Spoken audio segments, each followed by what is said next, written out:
Hey folks, we're here today with Maura Neill from Atlanta, Georgia. Maura's been in Tennessee today speaking up at the Clarksville Association of Realtors and came by our office to say hello. And Maura is also a very big presence on social media and an NAR committee chair, and she'll tell you more about that. We thought we'd take a minute to talk to Maura about a couple hot issues going on from the NAR.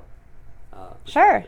So I'm the chair of the Federal Financing and Housing Policy Committee. So we work with FHA, VA, and USDA loans. And the timing is great. We just had a webinar update for our committee members yesterday.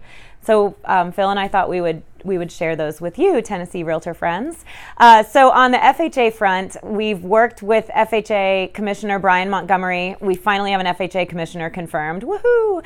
And he is working hard to get the new condo rules released, but they want to release the condo handbook for single-family housing at the same time with those updates. So we might see a little bit more delay on that, but the good news is that is definitely in the works now, and we've been waiting on that since 2016.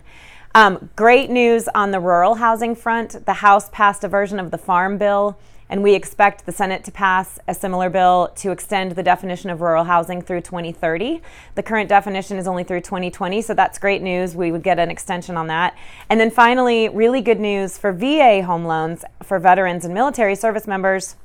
The House passed a bill that eliminates county loan limits for VA loans. So VA loan limits would be eliminated.